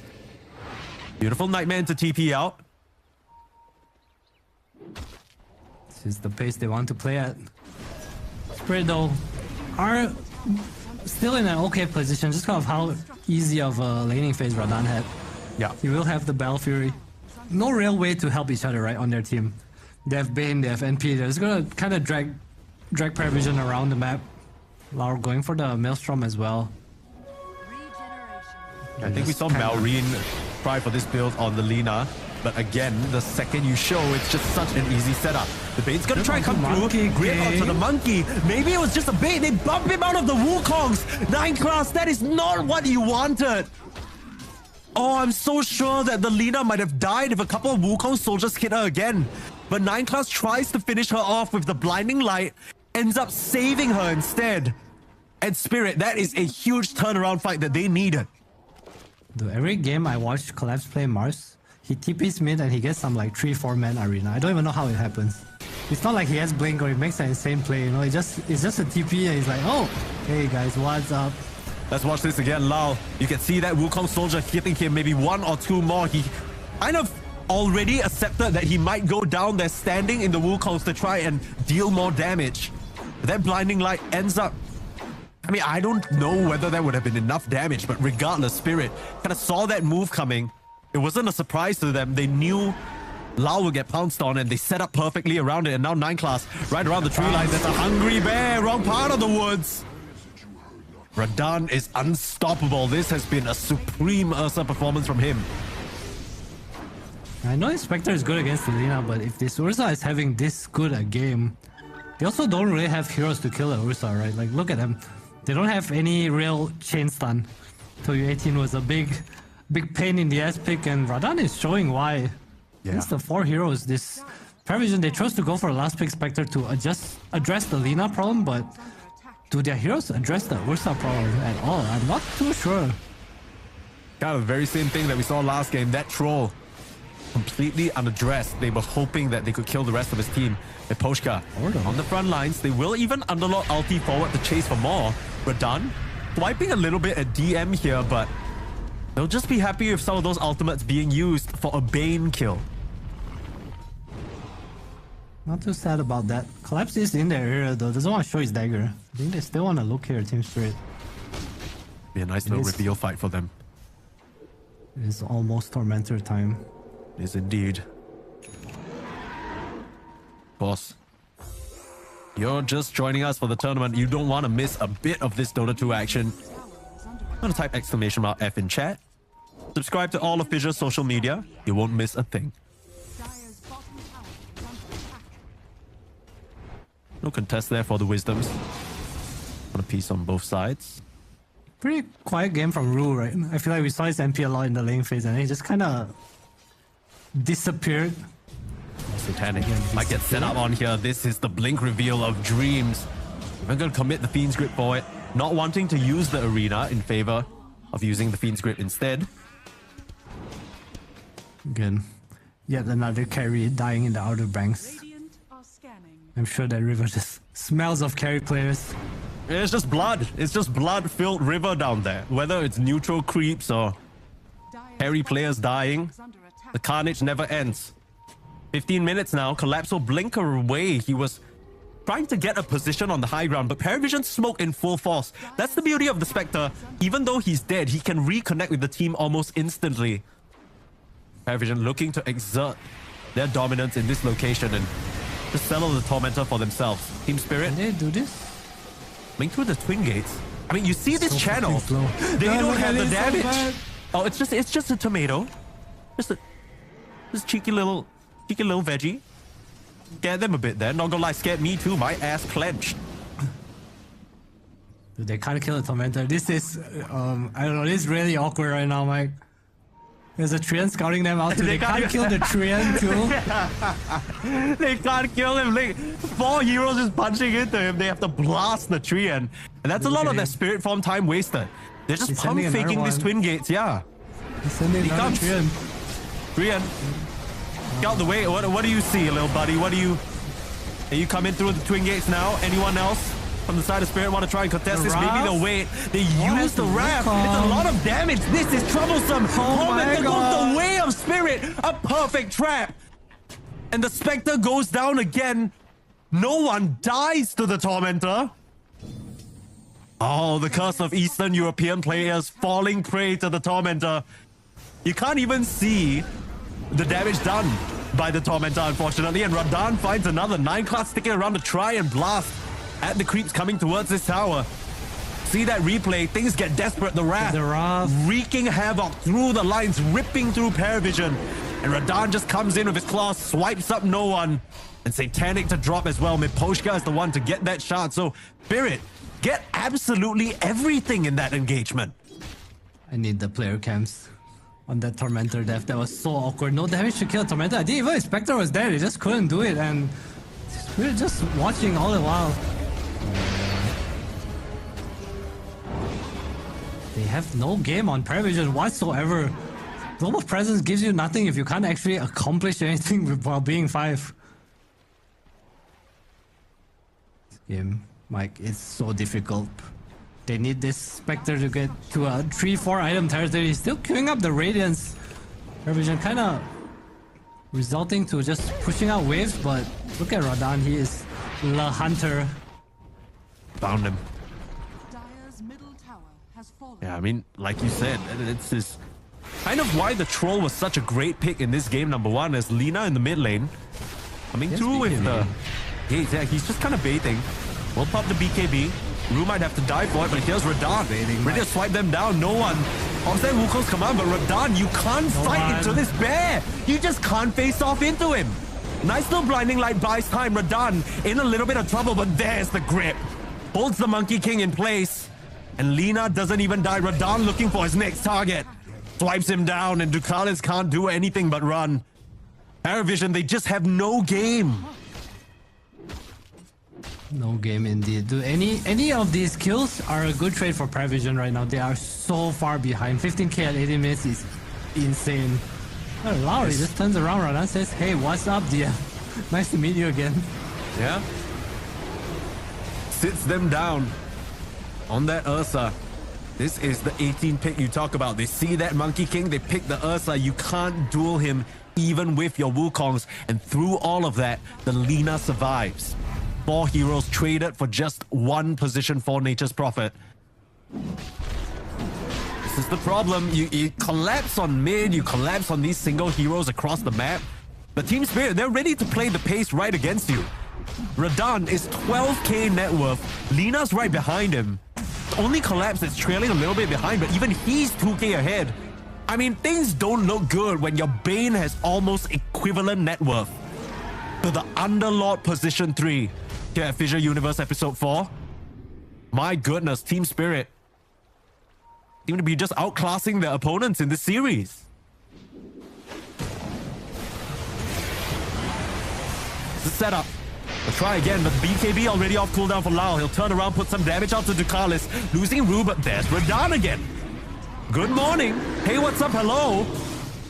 Hey, you got nothing. Satanic gonna pop the blade mail just to reflect pitiful amounts of damage towards the bear. And now you found Caudle as well. This first pick Caudle has not worked out for Paravision. There were a couple of moves around the map that looked amazing. But the fact that Paravision cannot get anything else objective-wise on the map has come back to bite them. This tier 1 tower in the mid still stands. This tier 1 tower in the top still stands. Allow Spirit so many avenues of play. Okay, Toro. Dude, they're just baiting Ru. Is that the spread? Like Spirit's running. It's like, okay, Trent, go push. Oh my god, here it is. Oh my god. Oh no! Wukong's command, you've fallen for the trap, buddy. He has no mana this time. He doesn't have mana, but he does have a second life. And he has teammates coming in slowly but surely. They're a bit far away this time round though. Maybe Radan was the one who fell for a trap. Up that enrage. Back to the safety of his team. He can't come in time. There's a huge arena spear, but Radan still goes down. A little bit too over-aggressive, but now it might be the Lao Show coming in with the damage and the light strike array. Lose a couple of members of Spirit though. This is very worth it for Paravision if the rest can get out. They will look towards Ducalis. That Jakiro hunted down by the tomato. Now Satanic slept up. Fiend's grip. They have a grip and they're gonna hold on tight to this kill. Almost a full team wipe basically. Radan gives up his life for it. Collapse will fall for a big arena, but I mean, still ends up being a positive goal change for Paravision. Dude, look at Lao's career. He literally just bought Mjolnir and Hurricane Pike in one go. Wait, am I high? God. Okay, maybe I'm wrong. Alright, I'm wrong. He bought the Pike. I saw him buy a recipe and sell it. But now, even more unkillable. You talk about how 4-staffs are good this game. 4-staff is insane. Oh, he doesn't have it yet, but he does have a BKB charge that he might have to use. Just gotta turn around, start beating into DM. The rest of the TPs on Paravision not ready yet, and Radan has already melted down the Ducalis Jakiro. Knew that there would be backline support for DM. Probably an Underlord just trying to bait, and it all goes wrong. Team Spirit, this entire series, have read Paravision like a book. Game just a bit too easy from the laning stage. It feels like Paravision has to bring 5 everywhere, and even then, the trades are so favorable. Onto no one. Monkey, baby. You can't face off against him, and the grip on the sidelines, nothing to cancel. Miposhka gets a free channel off. Satanic will try and contest, but look who it is. Collapse, ready to punish his laning opponent. Bam! There goes his head. GG is called. And unfortunately, Paravision, not the way they wanted to end that tournament. Spirit, dispose of them with ease. It looks so weird every time I see Miposhka do this. He's so flexible. I'm so incapable of doing this. What the hell? You mean that backward stretch? Hey, do that, Mike? That's his Bane cosplay, actually. He's just kind of really channeling the hero. You know, you Fiend's Grip, you throw the arms out. That's what he did right there. That's what makes him such an amazing Bane. I'm gonna try. I'm gonna try since he challenged me. Dude, I can't. It's not even close. I heard something Dude, crack. That's not he good. goes like straight backwards. Oh my god. Yeah, that was some freaky shit, but even more freaky than that was the fact that Team Spirit were able to just dismantle the side of Paravision, again, like we said, with relative ease. A lot of these playoff games so far, they've been tight, they've been close. We were talking about how the losing team always has the potential to come back. But Paravision, in these 2 games, game number 1 may be a bit of a different story, but the way that they ended up their drafts, it just feels so linear. They didn't really have any options from that back foot position. I'm not really sure what Paravision could have done differently this game. I think the first blood going to no one was like nice, right? This was a unfavorable matchup. He got the first blood. He did okay in lane, but after it, just I think 9-class dying in the bot lane, giving Yatoro the boost first made their lane so hard. Once DM had the boost and Windlace, Yatoro had boost and corrosion, and it just had this timing mismatch all the time because of that 1 kill. I also think not having blinding light was kind of grief. And then after that, it's just